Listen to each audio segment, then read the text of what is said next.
नमस्कार, शोमू रतूड़ी एनालिसिस में आपका स्वागत है।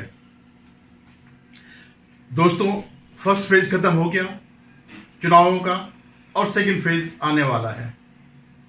सबसे पहले तो मैं उन लोगों को, उन अपने मित्रों को एक सलाह दूंगा जिनको ईवीएम पर विश्वास नहीं है, जिनको पूरा विश्वास है कि ईवीएम जो है हैक होती है, वो मतदान करने न जाए। इतनी बड़ी गर्मी में क्यों अपना स्वास्थ्य खराब करते हो, जब आपको पता है कि ईवीएम से कुछ नहीं होना है। ईवीएम में आप जो वोट दोगे, आपका वोट अगर बीजेपी को ट्रांसफर होना है तो कतई न जाए। क्यों बीजेपी का मत प्रतिशत बढ़ा रहे हैं? तो उनको मेरी नेक राय है, इस गर्मी में घर बैठे कूलर के अंदर, एसी और कूलर में बैठे रहे। अब मैं आता हूं असली मुद्दे पर।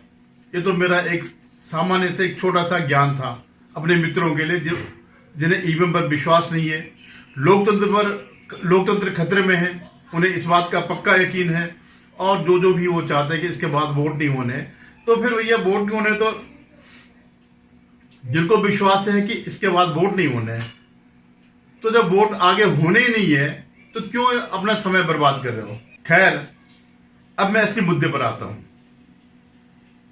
अभी 2 दिन पहले फर्स्ट फेज के चुनाव के बाद प्रधानमंत्री मोदी ने जो है अपनी सभाओं में इस बात का जिक्र किया जो 2006 में मनमोहन सिंह ने कहा था, और 2006 से लेकर 18 साल तक पूरा देश इस बात को जानता है कि मनमोहन सिंह ने क्या कहा था। कि मनमोहन सिंह ने जो कहा था कि इस देश के संसाधनों पर पहला हक मुसलमानों का, अल्पसंख्यकों का है, विशेषकर मुसलमानों का है। ये कोई लुकी छिपी बात नहीं है। और बार बार इन 18 सालों में इस बात का हर बार जिक्र होता, लेकिन कभी कांग्रेस ने इस बात का खंडन नहीं किया कि नहीं, गलत कहा। अब खंडन करे तो करे कैसे? उसमें तो लिखा हुआ है, आर्काइव में जो है मनमोहन सिंह की वीडियो सुरक्षित है। उस समय के जो पेपर्स हैं, आपको मैं ये दिखा भी रहा हूं, उस समय के जो पेपर्स थे उसमें भी लिखा हुआ कि देश के संसाधनों पर पहला हक मुसलमानों का है। तो किस मुंह से वो करेंगे? लेकिन जब मोदी जी ने यही बात जब सार्वजनिक रूप से कही और कांग्रेस की जो असलियत है उसको सामने किया और उसको इनके इस घोषणा पत्र से कोरिलेट किया, तो इन पर आग लग गई और कहने लगे साहब ये तो सांप्रदायिकता फैलाई जा रही है। क्यों भाई, ये सांप्रदायिकता क्यों है? जब मनमोहन सिंह ने कहा था तब ये सेक्युलरिज्म था। आज मनमोहन सिंह की बात ही मोदी जी ने कही तो ये कम्युनल हो गया। ऐसा कौन सा मंत्र है भाई कि वो चीज तब सेक्युलर थी, आज कम्युनल हो गई। बहुत से हमारे ऐसे भी मित्र हैं जिनका सोशल मीडिया में सिर्फ इतना योगदान है कि यहां से मोदी विरोधियों का कोई वो आए और उसको फॉरवर्ड करे। तो आजकल कुछ लोग वो जो दल्लन टॉप है, ललन टॉप वाला दल्लन टॉप जो है, उसने एक बार फैक्ट चेक किया, बगैर पढ़े बगैर वीडियो देखे न कहीं पर उसने ये चेक किया कि हाँ ये सही है गलत है, सीधा कह दिया कि नहीं है। तो आजकल हमारे मित्र उसको भी फॉरवर्ड कर रहे हैं या सोशल मीडिया में उस बात को भी फॉरवर्ड कर रहे हैं उस दल्लन टॉप के, जबकि आर्काइव में है, जबकि वीडियो आज भी है। जाकर के देख लो, वेरीफाई करो, क्यों अपने को मूर्ख बना रहे हो। तो खैर, इससे पूर्व मैं इस पर आगे विश्लेषण करूं, आप सबसे पुनः एक बार निवेदन है कि आप मेरे इस चैनल को सब्सक्राइब करें, शेयर करें और कमेंट जरूर करें। धन्यवाद। तो मैं उसी बयान का जिक्र करता हूं जिसका जिक्र प्रधानमंत्री मोदी जी ने किया और उसको रेट किया, जो इनका रिडिस्ट्रीब्यूशन वाला जो घोषणा पत्र में कि सब हम जनगणना करेंगे, सबके आय का पता करेंगे और सबको जो है बराबर बराबर करेंगे। हालांकि कुछ चीजें उन्होंने बिटवीन द लाइन जिसे कहते हैं कि मतलब आप समझ जाइए, हम खुलकर नहीं कह रहे हैं। तो उन्होंने स्वाभाविक रूप से कहा भाई क्या करेंगे, वो आपके मंगलसूत्र हैं उनको निकाल करके जो है उस उन लोगों को बांट देंगे जिनके 10-10 बच्चे हैं, जिनके ज्यादा बच्चे हैं। अब क्या है रीडिस्ट्रीब्यूशन में, भाई हमारे 2 बच्चे हैं, एक के 8 बच्चे हैं, तो स्वाभाविक रूप से अगर हमसे कोई कुछ छीना जाएगा तो उनको दिया जाएगा जिन्होंने सिर्फ बच्चे पैदा करे, उनको उनसे छीना जाएगा जिन्होंने मेहनत करके केवल 2 बच्चे रखे, अपने बच्चों को पाला पोसा और दिन रात मेहनत करके संपत्ति अर्जित करी या कुछ भी अर्जित किया। तो ये करना जो है कांग्रेस के उसमें गुनाह है। अगर तुमने किया तो उसको हम छीन करके दूसरों को दे देंगे। तो कौन है भाई दूसरे? एक ही समुदाय ऐसा है और दूसरा घुसपैठी है, जिनका जो है कोई हिसाब किताब नहीं, कितने आए गए कितने चले गए। अब आज तक आप सोचिए 18 साल तक क्यों नहीं कांग्रेस ने इसका खंडन किया कि मनमोहन सिंह ने ये नहीं कहा। एक तो है कि आर्काइव में सारी चीजें सामने है, दूसरी चीज इसलिए नहीं कहा कि इस बीच जो पूरा इस फल को खा रहे थे, ये जो पेड़ इन्होंने बोया था उसका जो फल था इनको 47-52 से जो है पहले आम चुनाव से लेकर के आज तक मिल रहा था।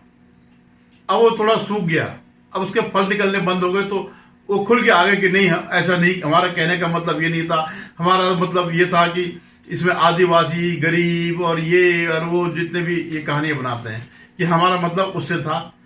अगर तुम्हारा मतलब उससे था या मनमोहन सिंह का मतलब उससे था, तो अल्पसंख्यकों विशेषकर मुसलमानों को कहने का क्या मतलब है?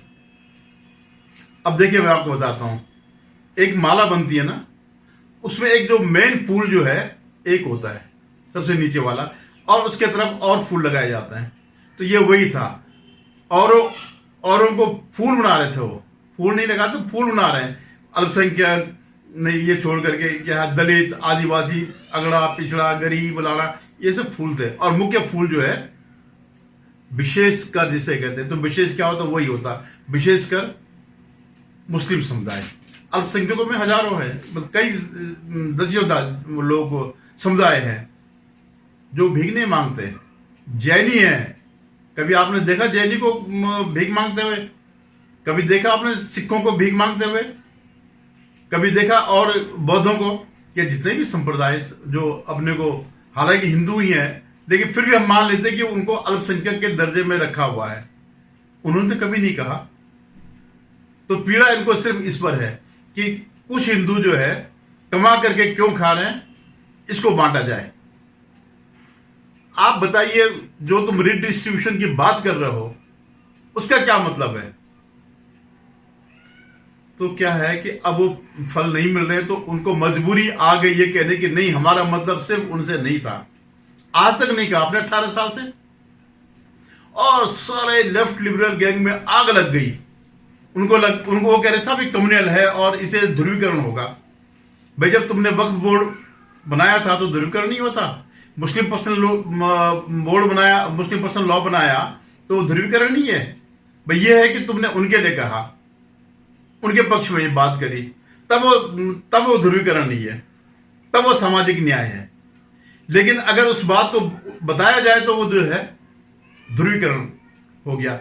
रवि से लेकर के जितने भी ये 10 जनपद के गटर के जो वो थे पत्रकार हैं, मीडिया है, गटर मीडिया, सारे के सारे बिबलाने लग गए, सब के सब नाले से बाहर निकल गए, सब गटर से बाहर करके गंदगी फैलाने लग गई। मैंने बड़े बड़े जो अपने को निष्पक्ष कहते हैं वो भी इस अपने गटर से बाहर निकल गए। उनको लग रहा कि इससे ध्रुवीकरण हो जाएगा और मोदी जी को वोट मिलेंगे। नहीं, हिंदू जो है इस मामले में बहुत सुस्त है, वो ध्रुवीकरण में विश्वास नहीं करता, उसको सिर्फ अपना हित चाहिए, उसको इससे कोई मतलब नहीं राम मंदिर बने या आपकी सभ्यता संस्कृति को बचाया जा रहा, उससे मतलब नहीं, उसको सिर्फ अपने से मतलब है। लेकिन क्योंकि इस 10 सालों में इतना काम हुआ है जो अंधे को भी दिखाई दे रहा है, इसलिए मोदी जी को वोट पड़ेंगे, बीजेपी को वोट पड़ेंगे और एनडीए को वोट पड़ेंगे। अभी ओवैसी कह रहा था कि आपको 10 साल हो गए हैं और आप घुसपैठे की बात करते हैं, क्यों नहीं आप संसद में कहते, क्यों नहीं आप सार्वजनिक रूप से कहते कितने करोड़ यहां पर जो है घुसपैठी है, बांग्लादेशी या म्यांमार के। तो अब वही चैलेंज आ गया। आज बीजेपी के सामने वही चैलेंज है, मोदी जी के सामने वही चैलेंज है जो चैलेंज राम मंदिर पर था कि मंदिर वही बनाएंगे, तारीख नहीं बताएंगे। अब आज वही बात है कि आपने जो है घुसपैठे तो कहा है, तो आप बताओ कितने हैं। और ये तभी पता चलेगा जब एनआरसी बनेगा, एनआरसी पे कानून बनेगा, नेशनल रजिस्टर ऑफ सिटीजन्स पे कानून बनेगा, तब पता चलेगा कि कितने घुसपैठी हैं। तो मोदी जी को ये चैलेंज स्वीकार करना चाहिए और शायद उसी चैलेंज के लिए उनको 400 चाहिए। उनको पता करना चाहिए कि कितने घुसपैठी हमारे खून चूस रहे हैं, जों की तरह खून चूस रहे हैं हमारा।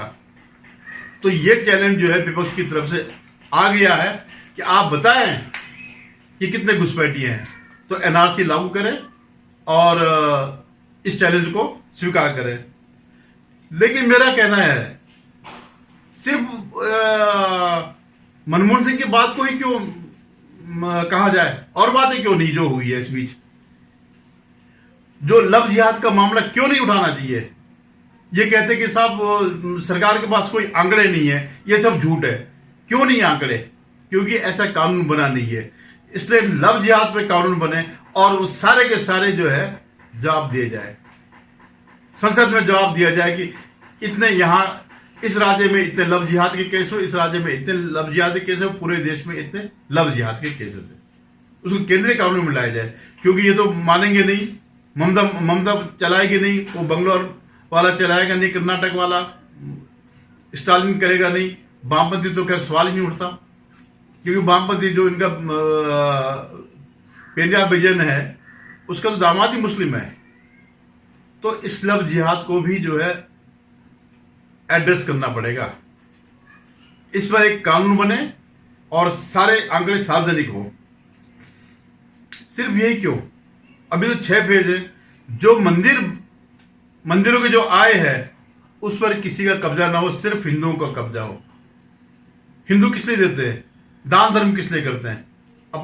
अपनी संस्कृति के लिए, अपने समाज के लिए, अपने धर्म के लिए। लेकिन अगर वही पैसा आपके धर्म को खत्म करने के लिए हो तो ये तो आत्मघात हो गया। तो इस पर भी कानून बनना चाहिए जो अगले आने वाले उसमें है। उसमें मंदिरों की आय पर भी, मंदिरों को भी सरकार के कब्जे से मुक्त किया जाए। सुब्रमण्यम स्वामी ने भी ये एक बार प्रयास किया था और मेरा ख्याल है उत्तराखंड में इसको सरकारी उससे मुक्त कर दिया गया। क्यों नहीं मोदी जी ये बताते हैं कि एक बिल, जब अभी यूपीए 2 में एक बिल बना रहे थे, ड्राफ्टिंग किया उन्होंने, कम्युनल वायलेंस बिल, जो अगर कहीं कोई दंगा हुआ तो उसका पूरा का पूरा दोष बहुसंख्यक आबादी को मिलेगा। उनको साबित करना पड़ेगा कि मैं इस दंगे में शामिल नहीं हूं। उनको प्रूफ देना पड़ेगा कि मैं इस दंगे में शामिल हूं, चाहे उसका सर क्यों ना फटा हो, चाहे उसके यहां उनका घर क्यों ना जला हुआ, लेकिन माना जाएगा कि यह दंगा बहुसंख्यकों ने कराया। करे कोई, लेकिन जो है, और उस कानून को अगर आप देखेंगे तो ऐसा औरंगजेब के टाइम पर भी नहीं हुआ था। उस समय तो कम से कम जजिया दे करके छूट जाते थे। अगर धर्म परिवर्तन नहीं किया तो जजिया दे दो भैया, लो हमें माफ कर दो। इसमें तो कोई गुंजाइश ही नहीं रखी थी। अब कौन थे इसमें? ये जो एनएसी में थे, योगेंद्र यादव, हर्षबंदर और ऐसे ऐसे करके जितने भी लंपट हैं, ये सारे के सारे हिंदुओं को दूसरे दर्जे का नागरिक बनाने के लिए इन्होंने षड्यंत्र किया था। वो तो गनीमत है कि बीजेपी ने इसको पास नहीं होने दिया। ये बात भी जनता के सामने आनी चाहिए, क्योंकि लोगों को पता नहीं इस बात का। मोदी जी को अगले 6 फेज में ये सब चीज उठानी चाहिए। ये सब हुआ है, ये कोई कम्युनल नहीं है। बहुत से डरा रहे हैं कि भाई इससे अंतर्राष्ट्रीय उसमें साख पर छाप पड़ेगी। क्या छाप पड़ेगी? जो आपने कहा, जो आपने किया उसी को तो सामने ला रहे हैं। कोई डर है क्या? ये सारे के सारे मुद्दे जो है उठने चाहिए। घुसपैठी को क्यों पालें भाई हम? और भी इतने देश है, क्यों नहीं उनको अलग किया जाए? आप इसलिए कि ममता बनर्जी का क्या है, क्योंकि बांग्लादेशी घुसपैठी है, वो सारे देश में फैले हुए हैं। अब वो कहते थे बंगाली हैं, बंगाली बोलते थे, बंगाल तो दोनों की भाषा है। तो इस बहाने जो है ये प्रोटेक्ट करती है। और ये वही ममता बनर्जी है जो एक बार इन घुसपैठियों के खिलाफ संसद में बोली थी और बड़ी जोरदार रूप से बोली थी, लेकिन आज वो उसका वोट बैंक है तो वो सब कुछ उसने त्याग दिया है। तो मैं कह रहा हूं कि ये जो इन पे आग लगी है, जेन्युइन आग लगी है, ठीक है, लगनी चाहिए, ये जलने चाहिए इस उससे। मोदी जी ने कहा, बिल्कुल सही कहा, अगर गलत कहा तो आप बात करो। आप चले गए ना वहां पे चुनाव आयोग में, आप चुनाव आयोग में जाओ, सुप्रीम कोर्ट में जाओ, कहीं चले जाओ, लेकिन आपने जो कहा वो मिट नहीं सकता है। या तो फिर देश से माफी मांगो, हिंदुओं से माफी मांगो कि हमने गलत कहा था, हमारे प्रधानमंत्री ने गलत कहा था, मनमोहन सिंह ने गलत कहा था, हम उसको कंडेम करते हैं। लेकिन वो हो ही नहीं सकता, क्योंकि तुम्हारे मन में तो वही है। तुमने तो सारी जमीन वक्फ बोर्ड को दे दी। देश में तीसरी सबसे बड़ा संस्था है जिसके पास इतनी ज्यादा जमीन है, रेलवे और रक्षा के बाद। तो ये कतई इनके झांसों में ना आए कि ये कोई कम्युनल एजेंडा, बिल्कुल नहीं, सही एजेंडा है। हिम्मत से बात रखनी चाहिए, क्यों नहीं रखनी चाहिए, हमारे हिंदुओं की बात भी सामने आनी चाहिए। आप लोग उठिएगा, इन 5 फेजों में चुनाव है, जो बचे हुए 6 फेज में चुनाव है, इन्हीं मुद्दों को लेकर के वो करेगा। विकास तो सब आप देख रहे हो ही रहा, सारी अर्थव्यवस्था बढ़ रही है। इन सब चीजों पे तो हर कोई, मतलब उनको छोड़ करके जो विपक्ष वाले हैं, बाकी हर कोई इस बात को जानता है क्या स्थिति है देश की। तेजी से बढ़ती अर्थव्यवस्था, विदेशों से कंपनियां आ रही हैं यहाँ पर इन्वेस्ट करने के लिए। फॉक्सकॉन सरी की जो वर्ल्ड की टॉप कंपनी है वो यहाँ आ गई है, बंगलोर में उसने अपना वो खोल दिया। ऐसे कई कंपनीज, एप्पल हमारे यहाँ बना ही रहा है। तो मेरा कहने का मतलब ये, विकास अपनी जगह पर हो रहा है, वो दिख रहा है, लेकिन जो इनके छिपे हुए एजेंडे हैं उसको एक्सपोज करने के लिए आप लोग जो है एक बार उठिए, बीजेपी को मजबूत करिए, एनडीए को मजबूत करिए और 400 सीटें लाइए, इनको दीजिएगा। धन्यवाद। एक बार पुनः निवेदन है कि आप मेरे इस चैनल को सब्सक्राइब करें, शेयर करें और कमेंट जरूर करें।